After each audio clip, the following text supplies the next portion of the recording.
Commander Zenna Blackwood stood at parade rest, maintaining what she hoped was a suitably professional expression while watching the most ridiculous first contact scenario in human history unfold before her eyes.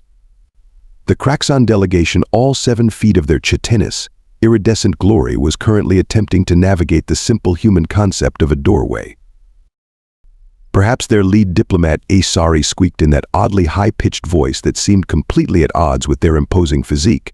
If we angle ourselves at precisely 47.3 degrees, the third member of their party promptly crashed into the doorframe. Blackwood bit the inside of her cheek to keep from laughing. These were Earth's new military advisors? The beings who had graciously offered to elevate humanity's primitive warfare techniques to galactic standards? They couldn't even master basic entrance protocols. The Terran Defense Academy's main hall had never felt quite so small or quite so entertaining. "Welcome to Earth's premier military training facility," Blackwood managed, her voice steady despite the growing urge to grin. "We're honored to have such distinguished advisors evaluate our combat readiness." Shazari finally made it through the doorway, mandibles clicking in what Blackwood had learned was their species' expression of superiority. "Yes, well, we've reviewed your species' combat footage. Quite. Very enthusiastic, if unrefined. We're here to help, of course." "Of course," Blackwood echoed, leading them toward the training grounds where her cadets waited.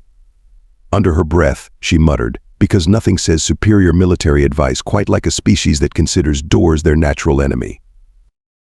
The training grounds were a sprawling complex of obstacle courses, combat simulators, and practice ranges. 300 of Earth's finest cadets stood in formation, their backs straight and eyes forward. Blackwood felt a surge of pride until she heard the chittering laughter from the Kraxon delegation. "Oh my," Caesari's second-in-command, Kr Tick, warbled. "They're so stationary. Do humans not understand the tactical advantage of constant movement? Look at them, just standing there, waiting to be targeted." Blackwood watched as Cadet Miguel Rodriguez's eye twitched slightly. The boy had once held position in a swamp for 3 days to win a training exercise, but sure, humans didn't understand tactical positioning. Perhaps she offered diplomatically, "You'd like to see them in action." Yes, Caesari's antenna wiggled with what Blackwood was beginning to recognize as condescending enthusiasm. "Show us your most advanced combat scenarios. We'll begin noting areas for improvement immediately." Cadet Jade Wong caught Blackwood's subtle hand signal and stepped forward. "Sir, permission to demonstrate close-quarters combat training scenario Delta." "Permission granted, Cadet Wong. Full contact demonstration." The Kraxon delegates chittered again, their translucent wings vibrating with amusement. "Close quarters? How charmingly primitive. In modern warfare, one never needs to." Shazari's commentary was cut short as Wong and her team exploded into action. The demonstration area transformed into a blur of coordinated violence, precise movements, and the kind of ruthless efficiency that had made humans the apex predators of their world long before they developed tools. "Fascinating," Kr Tick mumbled, antenna drooping slightly. "They move quite effectively for beings without exoskeletons." Blackwood allowed herself a small smile. "We make do with what we have. Now, perhaps you'd like to share some of your species' advanced techniques. I'm sure my cadets would love a demonstration."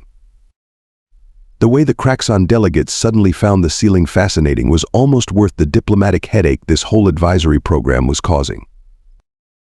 "Yes, well," Chazari recovered quickly, mandibles clicking rapidly. "We'll need to assess their basic capabilities first. Can't rush into advanced techniques before we understand what we're working with. Very methodical process, very scientific, you understand." "Oh, I understand perfectly," Blackwood replied, watching as Wong's team completed their demonstration with a series of moves that had even the most jaded of the human instructors nodding in approval. "We're all about learning here at the Academy. In fact, why don't you join us for tomorrow's endurance training? I'm sure beings of your obvious superiority will find our obstacle course quite quaint."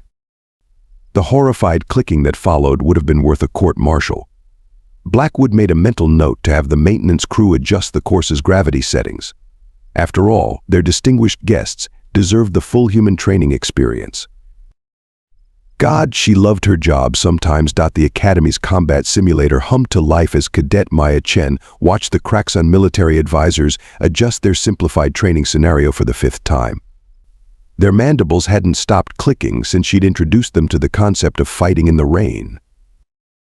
But why, Tick demanded, antennae twitching in distress, would anyone choose to fight in precipitation?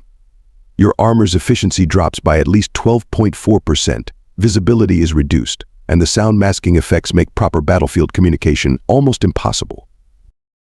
Maya shared a look with Commander Blackwood, who was doing an admirable job of not rolling her eyes. Sometimes, Sir Maya explained with exaggerated patience, we don't get to choose our battlefield conditions. Then you withdraw and wait for optimal conditions, HFY interjected, his iridescent wings fluttering in agitation. It's basic tactical doctrine. Permission to demonstrate, Commander Maya asked, already knowing Blackwood's answer. Proceed, Cadet Chen. Full tactical response. The simulator's environment shifted, recreating Earth's monsoon conditions. Maya's team moved into position as the holographic enemy forces appeared, all positioned exactly where the Kraxon had insisted was tactically optimal. What followed was 3 minutes of what Maya's drill sergeant liked to call creative problem solving.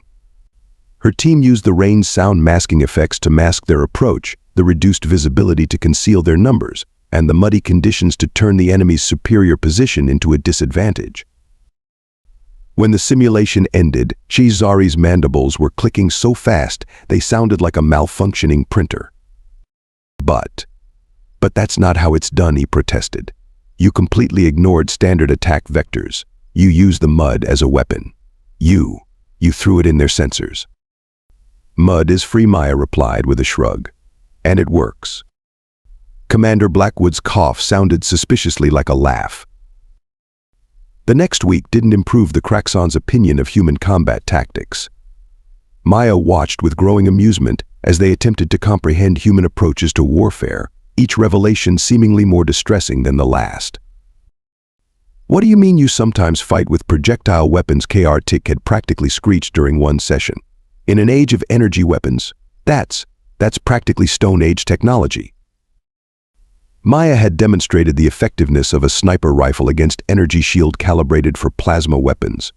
The resulting holes in the target and in the Kraxon's assumptions had led to 2 hours of agitated chittering about physics-defying primitives. But it was the hand-to-hand combat training that really broke them. Absolutely not, Zari declared, his entire exoskeleton practically vibrating with indignation. I forbid it. No species at your level of development should be engaging in physical combat. It's barbaric. Maya watched as Cadet Rodriguez demonstrated a perfectly executed judo throw on a training dummy. With respect, sir, what happens when our energy cells run dry?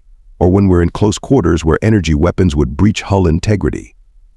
You Zari's translator actually glitched trying to convey his horror. You plan for your weapons to fail. We plan for everything to fail, Commander Blackwood interjected smoothly. Then we train to win anyway. The tension between the human instructors and their alien advisors reached new heights during the urban warfare exercises. Maya's innovative solution to clearing a building, which involved using the building's own ventilation system as both transport and weapon, had Tick threatening to report Earth to the Galactic Safety Commission. They're crawling through air ducts, he shrieked to his superior, deliberately, for tactical advantage. This violates at least 15 safety protocols. 16, actually, Maya corrected helpfully. We also reversed the airflow to clear out defenders' smoke grenades. That's against Regulation 47B of the Standard Combat Protocol. Commander Blackwood didn't even try to hide her grin this time. Cadet Chen holds the Academy record for creative interpretation of battlefield resources. That's not something to be proud of, Zari insisted, but Maya noticed his tactical analysis unit was recording everything despite his protests. The final straw came during the space combat simulations. Maya's suggestion to use garbage ejection protocols as impromptu missile launchers had the entire Kraxon delegation threatening to resign their advisory positions. This is not warfare, Tick declared, throwing all 4 arms up in exasperation. This is is effective, Maya suggested. Primitive, unpredictable, completely outside any established tactical doctrine. Commander Blackwood stepped forward, her patience finally wearing thin. With all due respect, advisors, that's rather the point. Our enemies study established tactical doctrine. They prepare for it. They expect it. What they don't expect is a species willing to throw their own garbage as a weapon. Or use rain as cover, Maya added helpfully. Or fight with primitive projectile weapons. Or crawl through air ducts. Or... Enough, Aisha's translator crackled with distress. We came here to elevate your species' combat capabilities, not to witness this. Innovative thinking, Blackwood suggested dryly. Madness. Your species treats warfare like some sort of improvisational performance. You ignore established protocols. You actively seek out suboptimal conditions for tactical advantage. You weaponize weather. Maya couldn't help herself. Wait until you see what we do with solar flares. The sound of multiple Kraxon consciousness briefly overloading their translators filled the training room. Commander Blackwood shot Maya a look that was equal parts reproach and pride. Perhaps, Blackwood suggested diplomatically, we should break for today. I'm sure our honored advisors need time to process these new tactical concepts. As the Kraxon delegation fled, there was really no other word for it. Maya caught fragments of their chittered conversation. Cannot be natural. Must be some sort of mass combat hysteria. Entire species of tactical anarchists. Cadet Chen, Blackwood called, her voice stern but her eyes twinkling. While I appreciate your enthusiasm for demonstrating human combat innovations, perhaps we could refrain from giving our allies nervous breakdowns. Maya stood at attention, fighting to keep a straight face. Yes, Commander. Should I cancel tomorrow's demonstration of using solar radiation to create false sensor readings? Absolutely not. But maybe wait until after their mandatory safety briefing. We wouldn't want to seem uncivilized. The shared laughter that followed was, Maya decided, probably not going to help the Kraxon's opinion of human military discipline. But then again, neither was tomorrow's demonstration of using asteroid fields as impromptu ammunition dumps. Sometimes she really loved being human. The alert came during another tedious lecture on proper energy weapon calibration. Maya's combat neural interface pinged red milliseconds before the Academy's sirens began their wail. Commander Blackwood burst into the room, her usual composed demeanor replaced by controlled urgency. The Nexar have breached the Arcturus defense line, she announced without preamble. New Eden colony is under attack. The Kraxon advisors erupted into a chaos of clicking mandibles and fluttering wings. Impossible, Cesare declared. The Nexar a known quantity. They never deviate from established assault patterns. Our analysis indicates. They've developed new tactics, Blackwood cut in, her voice sharp. The colony's outer defenses are already compromised. Maya watched as KR-TIC's tactical display projected the battle data. The Nexar ships moved in patterns she'd never seen before, chaotic, unpredictable, almost human. They're adapting, she muttered. Learning from their observations of us. Silence. Cadet Zari's translator crackled with authority. This is clearly a situation requiring experienced tactical oversight. Under Article 7 of the Galactic Defense Treaty, we are assuming command of this operation. Commander Blackwood's expression could have frozen plasma. With all due respect. This is not a discussion, Commander. Your species' unorthodox methods have clearly provoked this response. Standard tactical doctrine will resolve this situation. Maya exchanged glances with her fellow cadets as the Kraxon began issuing orders. Their standard tactical doctrine involved positioning Earth's defense fleet in textbook formations exactly where the Nexar would expect them to be. Cadets will maintain support positions, KR-TIC announced. Monitor communications and maintain equipment only. Real combat personnel will handle the engagement. Real combat personnel, Rodriguez muttered beside Maya. We've got more actual combat hours in simulation than their entire species has in real battles. The next 6 hours were an exercise in frustrated observation. Maya watched from her support position as the Kraxon commanders deployed Earth's forces with all the imagination of a computer running baseline protocols. The Nexar, clearly expecting exactly this response, began picking apart their defenses with disturbing efficiency. Enemy vessels are not responding to standard containment procedures, one of the Kraxon tacticians reported, his antenna drooping in confusion. They appear to be improvising. Impossible, Ashzari insisted, even as another human destroyer exploded under Nexar fire. Maintain formation. They must return to predictable patterns eventually. Maya's hands clenched as she watched the tactical display. The Nexar were using the colony's orbital debris as cover, a tactic she'd demonstrated just last week, one the Kraxon had dismissed as primitively reckless. "Sir," she ventured, "if we could just maintain your station," Cadet KR Tick snapped. "This is not a training exercise." Another explosion lit up the tactical display. The Nexar had taken advantage of the fleet's rigid formation to slip fighters through gaps that any human commander would have considered blindingly obvious weak points. Perhaps Commander Blackwood suggested with deadly calm, "We should consider alternative approaches." "Your species' alternative approaches are precisely what encouraged this deviant behavior," Ashzari's translator barely kept up with his agitated clicking. The Nexar were a predictable enemy until they encountered humanity's chaos. "So you're saying we taught them to think outside the box?" Maya couldn't help herself. "Maybe we should show them what else we can teach them." Silence. All four of KR Tick's arms gestured in agitation. "Maintain standard containment formation. Increase power to forward shields. Deploy countermeasures according to protocol." The Nexar responded by launching what appeared to be their own garbage into the carefully maintained energy shield grid. The resulting electromagnetic interference created holes in the defense screen, almost exactly like the ones Maya had demonstrated in simulation. "They're using our own tactics against us," Rodriguez observed from his support station. "But they're doing it by the book, their book. They've adapted our concepts, but they're still thinking like Nexar." Maya watched as another human ship fell back, its shields compromised by debris that no civilized species would consider a weapon. The Kraxon commanders continued to respond with textbook maneuvers, each one anticipated and countered by the increasingly confident Nexar fleet. "Sir," she tried one more time, "we've trained for this. We know how to counter these tactics because we invented them. If you'd just let us." Enough. Ashzari's wings vibrated with fury. "Your species will learn proper military discipline from this encounter. Sometimes defeat is necessary for growth." Commander Blackwood's voice cut through the command center like a laser. "Defeat is never necessary. And those are my people dying out there while we follow your outdated protocols." "Your concern is noted," Commander KR Tick replied coldly. "But the treaty is clear. We retain tactical control until the situation is resolved." Maya watched helplessly as another defense satellite went dark.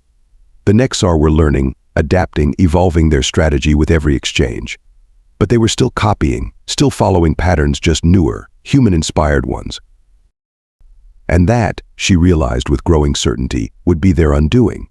Because if there was one thing humans excelled at, it was taking their own tactics and turning them upside down. She looked at Commander Blackwood and saw the same understanding in her eyes. The Kraxon might have command, but they'd never said anything about humans not being allowed to improvise in their support roles. Sometimes, the best way to follow orders was to redefine what those orders meant. Maya began typing rapidly into her console, sending coded messages to her fellow cadets. If the Nexar wanted to learn human tactics, it was time they got an education they'd never forget. The real question was, would the Kraxon advisors survive the lesson? Maya's boots squeaked against the polished floor of Maintenance Tunnel B7, officially closed for routine repairs. In reality, it had become the cadets' makeshift command center, because if there was one thing the Kraxon didn't understand about humans, it was their habit of turning any restricted space into a meeting room. "They're doing it again," Rodriguez reported, projecting the latest battle footage. "Standard formation Delta, textbook response to flanking maneuvers, predictable shield modulation patterns. And the Nexar are eating through our defenses like they've got an instructor's manual," Cadet Wong finished, her fingers dancing over a tactical display. "Look at these response times. They're not just learning our tricks, they're optimizing them." Maya studied the holographic replay. The Nexar had taken human-inspired chaos and turned it into a science. They're being methodical about being unpredictable, she mused. That's their weakness. Speaking of methodical, Rodriguez grimaced. The Kraxon just lost us another defense platform. Apparently, proper protocol doesn't include moving your assets when the enemy has clearly locked onto their position. The cadets had been meeting like this for days, analyzing battles, identifying patterns, and developing countermeasures they weren't officially allowed to implement. Commander Blackwood's routine maintenance inspections provided perfect cover for their planning sessions. Update from the commander, Wong announced, checking her secured comm. The Kraxon are requesting additional advisors. Apparently, our primitive emotional responses are interfering with proper tactical execution. Maya snorted. Yes, because showing concern when our people die is clearly the problem here. They've lost 6 ships and 3 platforms, Rodriguez counted off, all following optimal engagement protocols. At this rate, the Nexar won't need to adapt further, they'll just keep running the same plays against an opponent that refuses to change strategy. The door hissed open, admitting Commander Blackwood herself. The cadets snapped to attention, but she waved them down with a tired gesture. At ease. The Kraxon are busy drafting their 7th revised tactical doctrine. Apparently, they're convinced that if they just find the right combination of standard responses, the universe will start making sense again. Maya recognized the commander's tone. It was the same one she used when watching cadets figure out a particularly obvious mistake in training. You're letting them fail. I'm letting them demonstrate the flaws in their own system, Blackwood corrected. Every failed operation, every lost ship, every compromised position, it's all documented, all following proper protocols, all perfectly by the book. And when the book gets us all killed, Wong asked quietly. Blackwood's smile had an edge sharper than a combat blade. That's why we're here. Show me what you've got. The cadets launched into their analysis. Maya led with the pattern recognition she'd developed the way the Nexar had systematized human tactical innovations. Rodriguez followed with defense algorithms he'd designed specifically to counter their methodical chaos.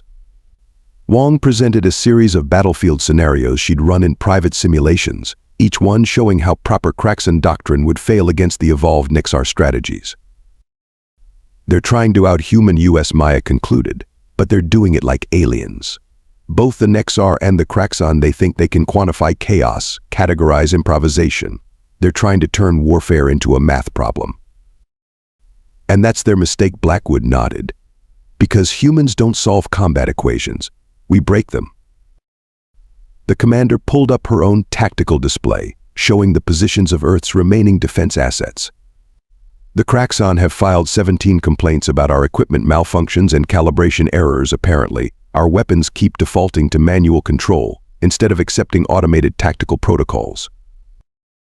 Maya's grin matched her commander's. How unfortunate. I'm sure our maintenance crews are working diligently to correct these technical issues. Very diligently, Blackwood agreed. Almost as diligently as they're working to ensure our backup command and control systems are fully operational.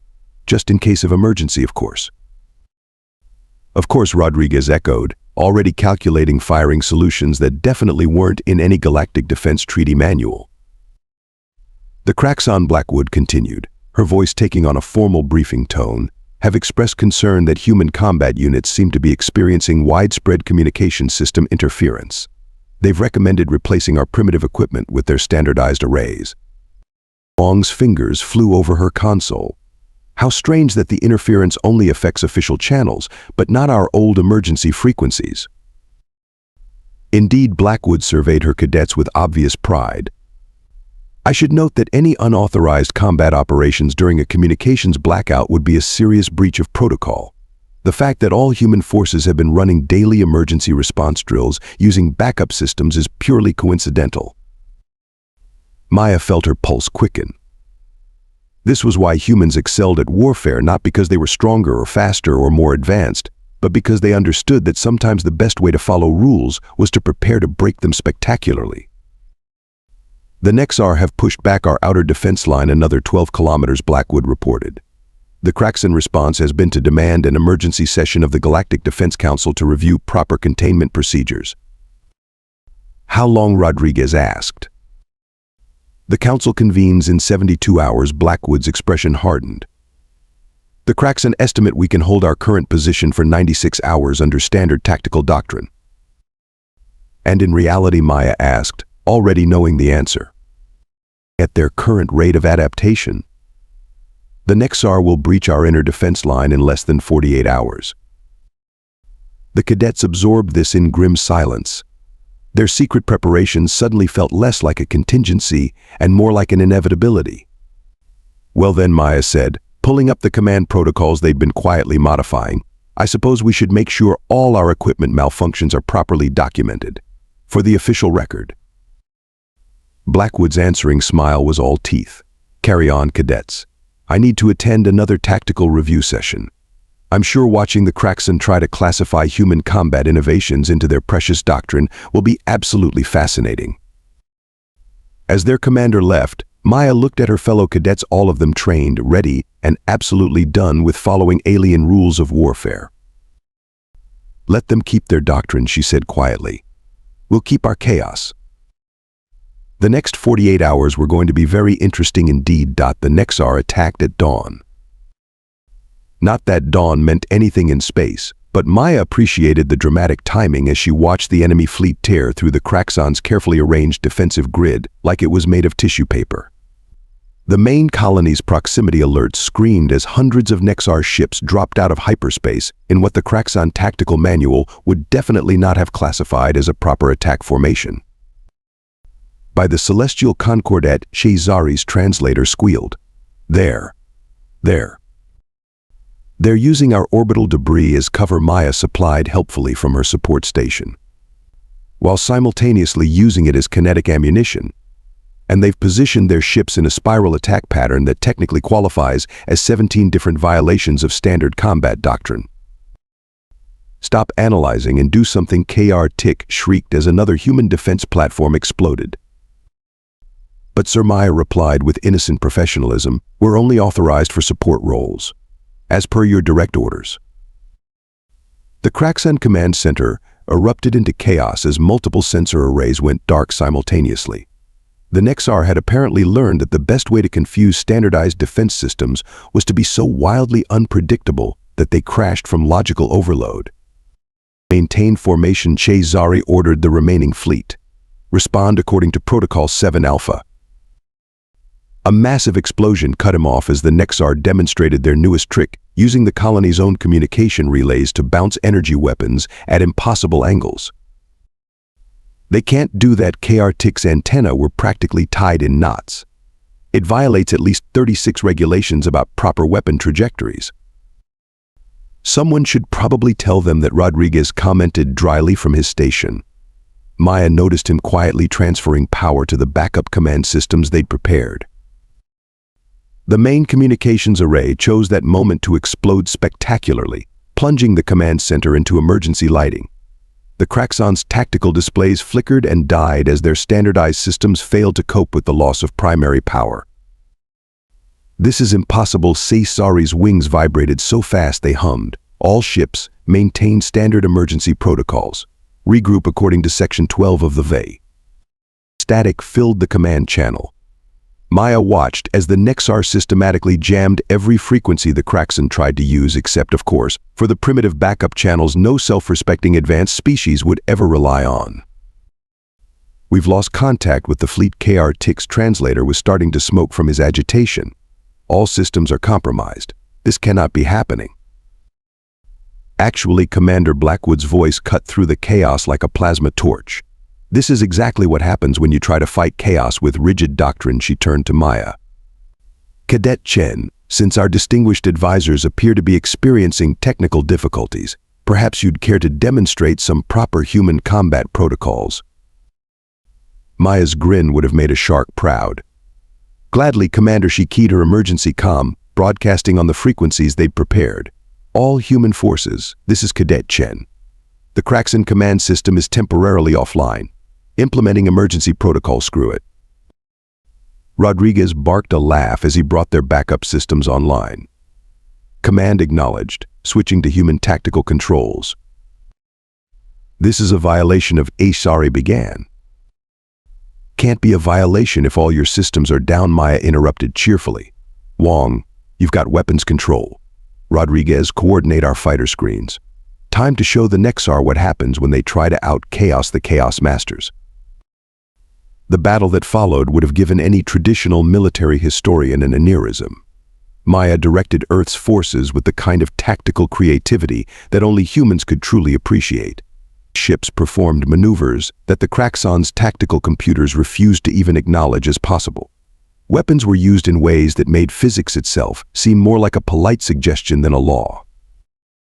They're using their own disabled ships as Mind's K-Car-Tick's voice had gone up several octaves. That's human ingenuity, Blackwood corrected as another Nexar squadron fell for the trap.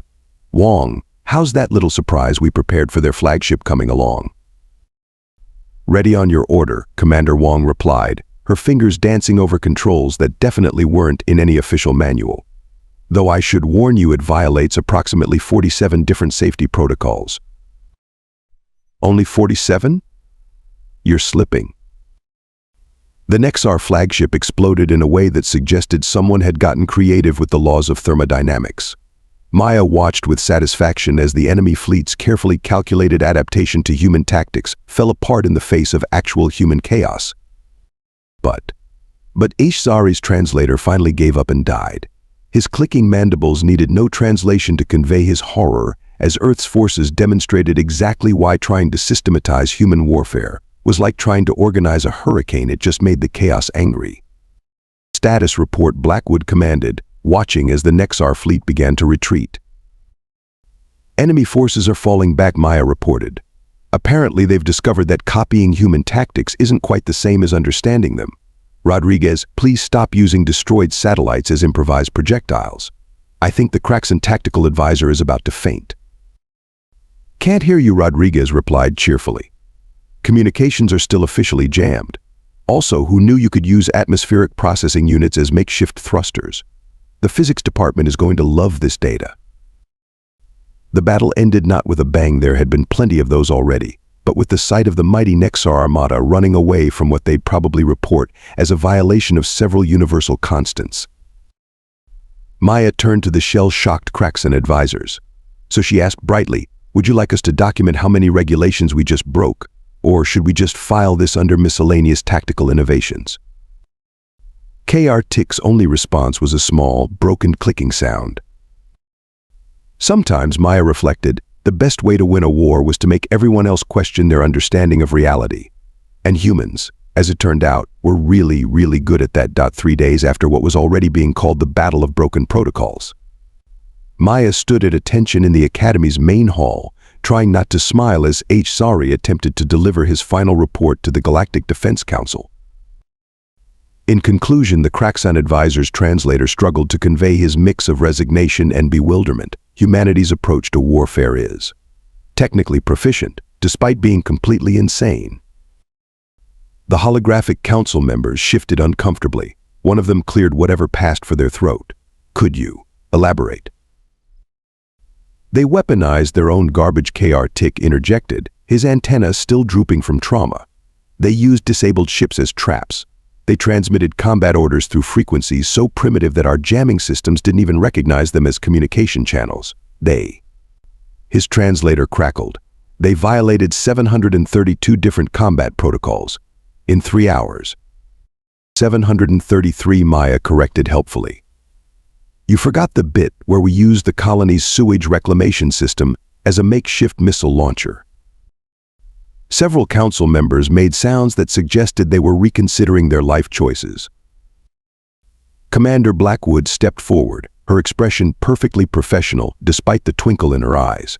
What our honored advisors are trying to say is that humanity's combat doctrine is adaptable. There is no doctrine, Ishzari burst out.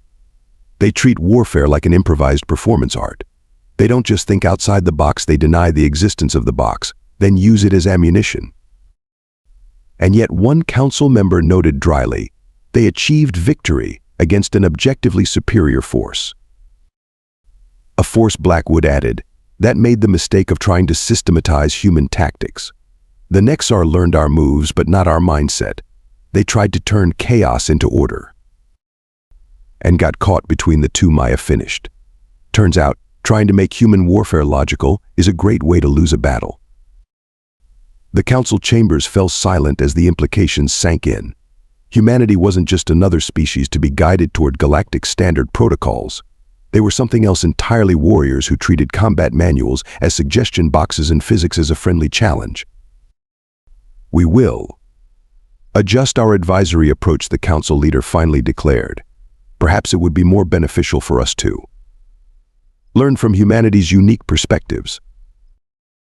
Zari's wings drooped. Does this mean we have to document their tactics? Oh no, Maya assured him with a grin that made his exoskeleton rattle. Documentation would imply we're going to do the same thing twice. Where's the fun in that? As the council session ended and the Kraxon advisors fled, probably to update several thousand years of tactical doctrine, Commander Blackwood turned to her cadets. Well done, all of you.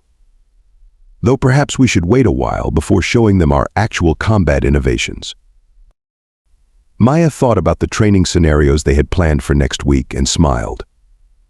Sometimes the best victory wasn't just proving aliens wrong about human capabilities, it was making them realize they hadn't even scratched the surface of what humanity could do. After all, they hadn't even shown them the space shanties yet.